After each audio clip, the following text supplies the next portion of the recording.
So in this video, I'm very quickly going to show you how to remove the left-hand fairing. Now, the first thing you need to do to remove the fairing is to remove the panel inside here. That's a bit difficult to see. It's very sort of dark and there's not much space. But here you can see I've got the fairing actually off the bike. So that would be the sort of general position it's in when it's on the bike. And as we come around to here, so you can see there now, that's the actual panel. You can see the 3 pins, okay? Now obviously the front wheel and the suspension is going to be here, so you have quite a little narrow gap. But all you need to do is get a small pin or a screwdriver, and you can just knock the pins out. Okay, so this is how these small panel pins work. Okay, so you can see I've got 2 pieces of plastic here. So basically it fits through, and once the pin is pushed into place, it flares these little pieces out to stop them going back through. Okay, so to remove it, all you need is a screwdriver or something sharp and pointy, and you just push it in until there's a little click. Don't know if you heard it, but you can see now that the pin is just pushed in slightly, and now you can either grab it with your nails and pull it out. If you can't get your nails in there, if it's in a recess or something, you can just grab hold of the panel, work it, and it will come out with the panel. Okay, and then to refit it, all you need to do is put the pin in so it's halfway in, push the clip through both of the panels, yeah, so it's all the way through, and then all you do is just push the pin until it clicks and it's flush, and that's it's fastened. Simple as that. Okay, so knowing that, all we would have to do is just push the pins in,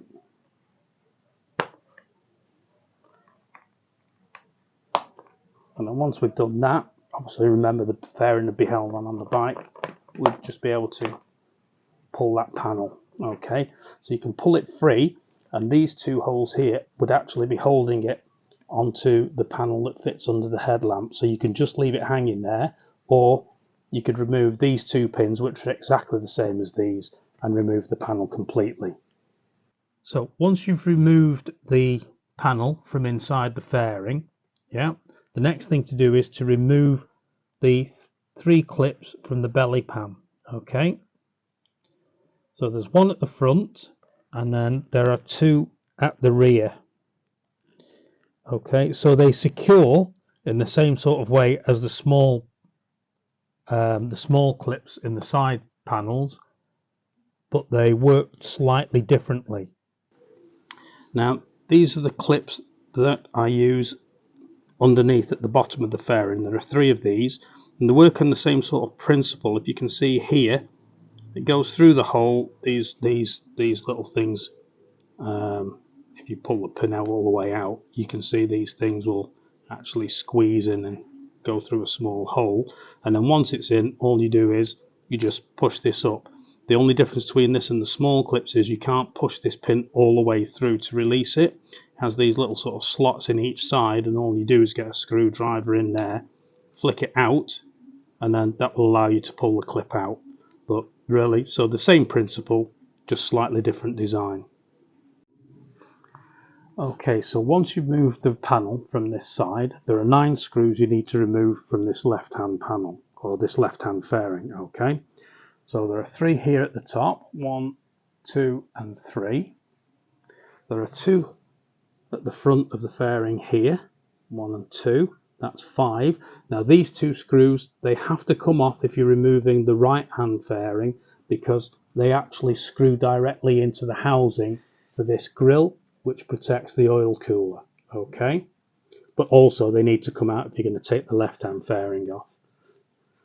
So that's 3 at the top, those 2, that's 5, and there's 1 in the bodywork here, 6, 1 just underneath the alternator there, 7, and then there's 1 just above the side stand, that's 8, and then the last one you remove is the one at the top here, just up at the top here now, that's 9. You leave that one last, because if you take it out first and then you take all the others out, there's every chance that the fairing's just going to fall off.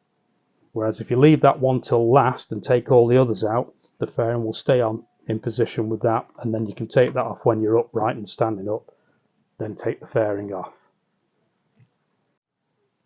So when it comes time to refitting this left-hand fairing, the only thing of note you really need to pay any attention to, I would say, is the first thing would be to just get it into place, hook this part up underneath here, and then put the screw in at the top here to stop it sliding off while you're fixing the rest of it up, and put one screw in there to stop the panel sort of rocking backwards and forwards. That'll basically keep it in line while you then start to put all of the other bolts in.